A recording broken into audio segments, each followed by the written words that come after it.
السميع العليم من الشيطان الرجيم. بسم الله الرحمن الرحيم. إن الحمد لله نحمده ونستعينه ونستغفره ونعوذ بالله من شرور أنفسنا ومن سيئات أعمالنا. من يهده الله فهو المهتد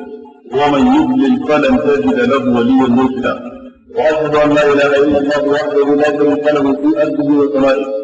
وأشهد أن نبينا محمدا عبده ورسوله وسيرته من خلقه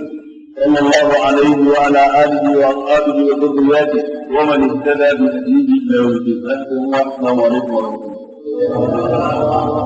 barkan da saduwa a wannan yammaci na talata wanda ya dace da tsaya da wata Ramadan a wannan shekara ta 1423 bayan hijirar manzo sallallahu alaihi wa alihi wa sallam daga birnin Makka zuwa Madina, wanda kuma shi ne yammaci na biyar da watan sha ɗaya shekara ta 2002 miladiya domin fara karatun tafsirin Qur'ani mai girma na wannan shekara. Idan ba mun kada shekara da sauke mun fice zuwa ga karatun minan duniya su wannan. Ni'ima ce ta Ubangiji sai da ya ba mu damar yadda muka ga farkon alhamdulillahi rabbil alamin muka ji gurin Qur'ani duk dake har ya zuwa ga minan duniya su wannan cikin shekaru ta. Muna maka godiya duka da haka. Muna roƙon ka tsara mana cikin kamala abinda duniya gabata na abin da ya wuce a baya na kuskure ko rashin sani ko karancin ilimi ko bincike ta zama Allah ya ce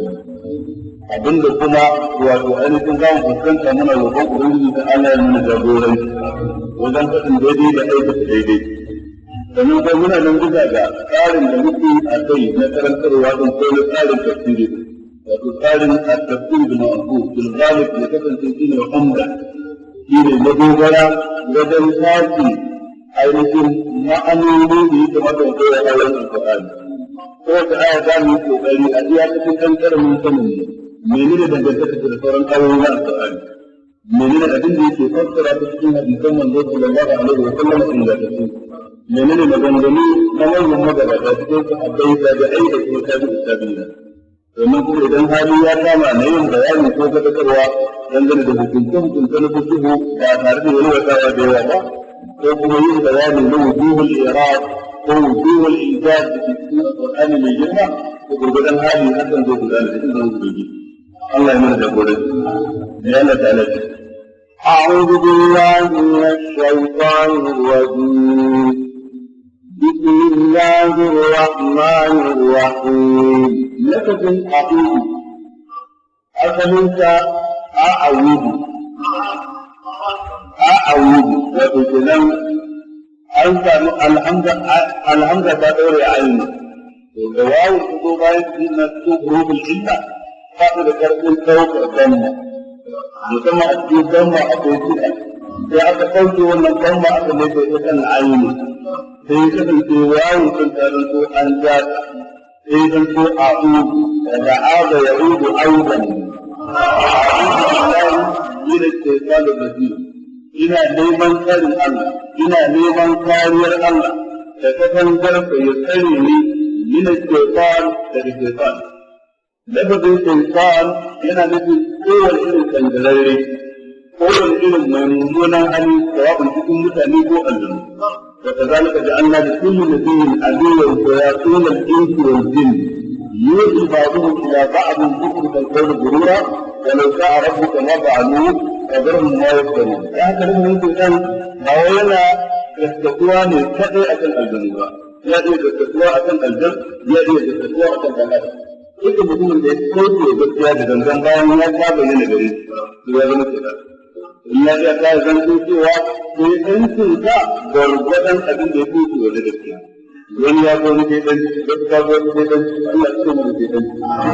a'udhu billahi minash shaitanir rajim ina neman tsarin Allah ya kare ni daga shaitan ar-rajim wato la'ananne dorare daga rahmar ubangiji sannan bismillahir rahmanir rahim bismillahi al-jar wal majrur da haka sun ce cewa duk inda aka samu jariyar mujinu ko aka samu zarf baya da karfi sai an samu abin da yake ta'alluqi da to wajen me yake ta'alluqi da shi da bamban wadansu su kaddara mata ismi wadansu su kaddara mata fi'ili amma dai abin da yake jari shi ne a kaddara mata fi'ili fi'ili din kuma yanzu yana da munasaba da abin da ake wato bismillahi aqra an bai da da karatu ne za ka yi wato ina neman agaji da sunan Allah ina neman taimako da gudunmawar sunan Allah wajen yin karatu na domin da taimakonsa ne da agajinsa ne zan karanta daidai kuma da tafarkinsa ne zan karanta ɗinkin samu lada wannan shi ne abin da bismillah da bismillah an tattauna a kan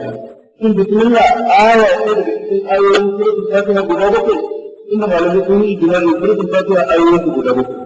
to amma shin bismillah na cikin ko bakwai wadansu malamai suka ce bismillahir rahmanir rahim aya ta farko alhamdulillah rabbil alamin aya ta arrahmanir rahim maliki yawmiddin iyyaka na'budu wa iyyaka nasta'in biyar اهدنا الصراط المستقيم كذا صراط الذين انعمت عليهم غير المغضوب عليهم ولا الضالين ثم الايه الاخرى domin duka da waɗanda suke kirga kammala cewa aya ce cikin ayoyin kuka wajen kuma na masu kuka sai alama kammala ba aya ce ba cikin kuka fatiha ita dai wata jumla ce wanda da ɓangare ta ala ya zaɓe ta domin zuwa cikin surorin alƙur'ani 114 in dan da kirki hadisi ya tabbata daga Abdullah dan Abbas cikin sunan Abu Dawud wanda yake manzon Allah sallallahu alaihi wa sallam ya kasance baya gane an gama wannan sura za a ci lokacin an ta kawo da ma'ana yana kawo maka ayoyin alƙur'ani daga lokacin da duniya ta ya san ayar da ake magana a kanta ko sura da ake magana a kanta zai ko ci karin da ta da zaki da sabon sura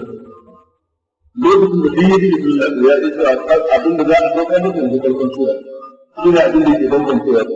da sun ba da haka ba ya bambancewa tsakanin farkon sura da kuma wato ainihin da to wannan sai nuna wato kamar mabuɗi ne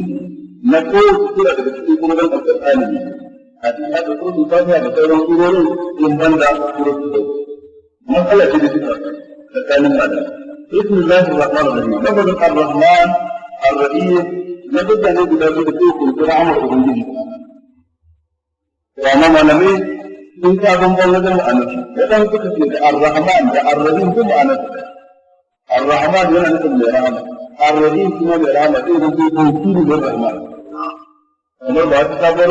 ma'ana ya kawo ba yana ƙarfafa lafazin rahman ne su da sanin ar-rahim wajen malamai suka ce ar-rahman yana da alaƙa da rahmar duniya ar-rahim yana da alaƙa da rahmar lahira da haka ne ma abin da ya shafi lahira sai Allah ce wa kana bil mu'minina يجب أن المؤمنين رحمانا فوض رحمانيته كاملة لجميع عباده في الدنيا لكن رحمته الكاملة الشرعية تخص عباده المؤمنين في الآخرة أمانا زنتون المؤمنين في الآخرة ماذا دون أكو إلي قوم جنة أكو إسكي مجنة جسرين السواء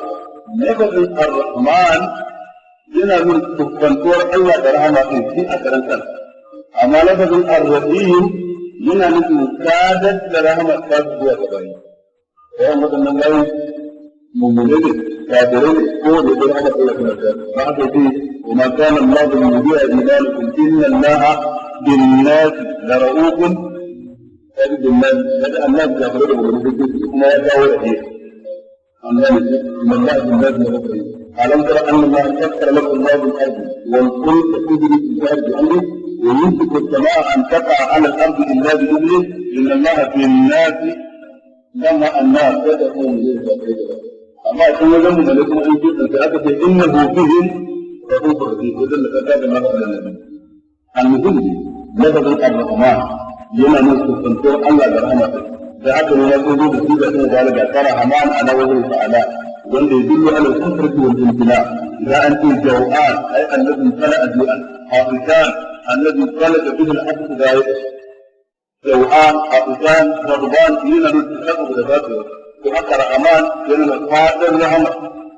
فيأتي في وجه رحمة كنتم